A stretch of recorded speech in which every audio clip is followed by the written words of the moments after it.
My 2014 ZC32S Suzuki Swift Sport. It's been a shade over a year since I got this car, and when I did get it, well, it needed some TLC, and I'd realized that when I bought the car in a rush, so I had a few things to fix. Then 2020 happened. Well, that year totally sucked. Let's try again, shall we?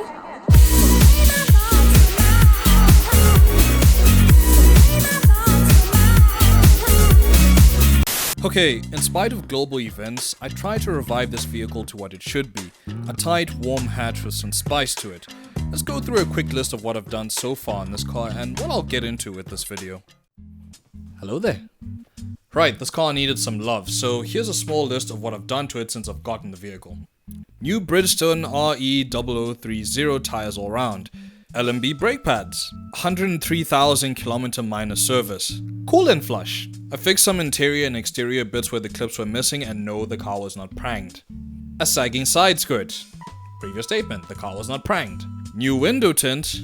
And lastly, among some other things which are too many to mention, it's aesthetic anyways for this video, an inside and out detail including the engine bay. So here's where we stand at the moment. And yeah, this little list actually did improve quite a few things, but it did not end there. The car needed some more TLC than what was expected. To start things off, the old girl didn't have enough gusto when I gave it the bean, so I looked into a few things. First things first, why is the car not decent on fuel and feels sluggish? I checked the O2 sensor, which was fine. The spark plugs had corrosion and staining on them, but for the most part they were okay. I chucked in some liquid moly injector cleaner, which did pep things up slightly and did improve the fuel economy a bit.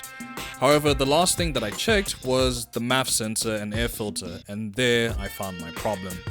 Now check this, the airbox wasn't sealing properly, so I took off the old shag seal and used automotive trim tape with some baby powder on the tape so it doesn't stick onto the housing. This sealed up pretty good, but I might use a different method later. The factory filter was still fine, so I just used a blower to dust it off and slapped it back in. I then bought some MAF cleaner and cleaned out the sensor, which was covered in some muck. And let me tell you this, holy smokes, that actually improved things quite a bit. I got better consistent fuel economy, and the VVT surge in the mid-range actually came back, so first of the final fixes done. This really made an improvement. Next up, although I changed the brake pads recently, I noticed some shudder upon braking, and I had a feeling straight away that my front brake disc decided to give up the ghost. So new pads and discs ahoy. Not for my wallet though. Not to mention, the brake fluid was also due for a flush and change. Yeah, let me tell you something about the Swift Sport locally. It was a pain in the ass to look for aftermarket discs for this car. And especially the rear discs. Oh no, yeah, the rear discs were a problem. Luckily, my rear disc was still fine, so I didn't have to change those. Okay, there's one particular brand that does both front and rear discs for my car aftermarket, but I've had a previous experience with them and there's no way I'm going to be using them again because the pads that they produce, which I tried before I slapped the LMBs onto the car, let's just say it made my disc cry a sorrowful song as the pads just gouged into the disc and just, really sang that song. It was even a high note from what I can remember. So no bueno, I'm not going to be using that particular brand. I'm not going to name and shame them. I don't really see the purpose of doing that, but I'm just not going to use them. That's just my displeasure with them. Ultimately, I had to go with OEM front brake discs, which shot a few bullet holes in my wallet, but you can't go wrong with OEM. Plus, the cost relative to the aftermarket discs I found was only a shade more expensive at the time at about 150 Rand extra. Big thanks to Jesse from Suzuki Bramley for sorting the discs out for me. They're what appears to be plasma coated, so that does reduce the risk of warping, and these look pretty beefy actually. Pads wise, I wanted to try something different, so I went with Brembo pads all round, and big thank you to Yugesh from Midas Ravonia for organizing these. Look, they ain't track stuff, which is not exactly what I need at the moment, but let's see how they fare for my driving style. But who on earth is gonna fit my brake pads? And I probably shouldn't hit that.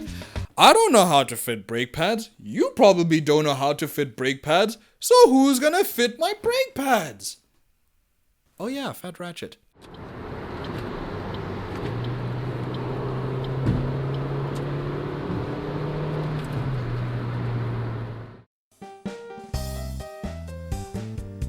So we're back at Phat Ratchet Motorworks to handle the task of fitment. First up, the car was jacked up and the old stuff was coming off. Mother Nature tried to interfere, but the ratchets remained fat. calipers off, cleaned, and new shims added. The front brake disc gave a bit of a fight to come off, but hey, a little bit of persuasion with a hammer made it alright. Oh, and for sure they were warped, and look at what it did to the pads. Yikes. It looks like the front LMB pads were due for replacement anyways. The rear still looked new though. However, as many of you can already see, I glazed these pads. You idiot! So out with the old and in with the new. Now came the careful process of bedding in the brakes. Freeze, mister! Big toe! Now this is gonna come up, so I'm gonna answer this question now, and it's simply, are the Brembos better than the LMBs? Well, I've had these on for more than a month now, and it's pretty hard to say because the braking system needed a serious refresh. So it's a bit unfair to use that against the LMB pads, and after all, I did glaze them, so that's pretty much my fault. I do want to try the LMB brand again since the braking system has been sorted now. Plus, I need a slightly more performance-orientated pad to accommodate my driving style. I mean, like, dude, before this brake fluid refresh, I could tell that there was air in the system, and it got to the extent where I was even barely using the rear brakes. And yikes, I know what some of you are thinking. And I only noticed that now because I started getting rear brake disc dust on my wheels, and I was just like, oh wow, this is actually significantly different right now. Brakes now sorted, next up, the service. Ah yes, Suzuki Bramley.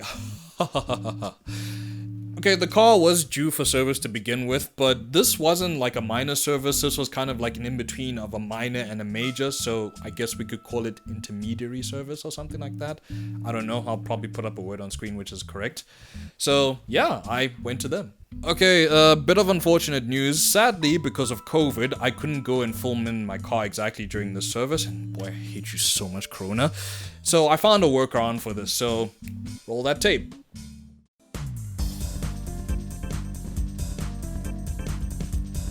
So apart from the oil service, which includes the Suzuki Fuchs oil and genuine oil filter, the brake fluid needed flushing and replacement.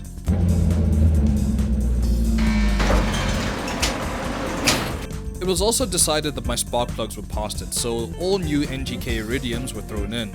Let's wrap this up here.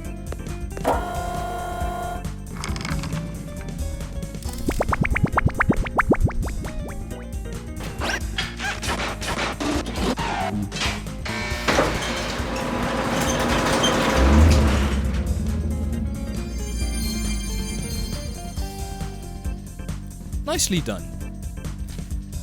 After the service, I went to Rivonia Tires to get the car's yearly alignment and tire rotation done. All that was remaining was just a little quick wash. Then Cyclone Louise said no. And there you have it, ladies and gents. In spite of the rains for the wash, the Swift is revived!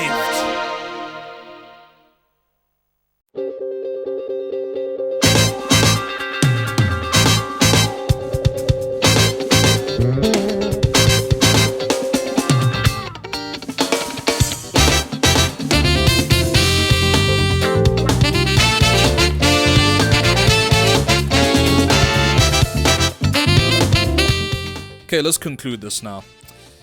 The car drives so much better now. It's lively, the brakes are now sharp, and it feels as a Swift Sport should. It wasn't exactly a wise idea to look into mods when the car wasn't in the best of states, and it really irritated me at a lot of points, hence the name Dingus. But now I think the car is ready for some small mods, which I should be getting into later this year if all goes well, God willingly. You know what? I think the Swift is ready, and you know what? I think I am ready, in fact. Let's have something a little fun, something where I can even build my confidence too. A little something like this.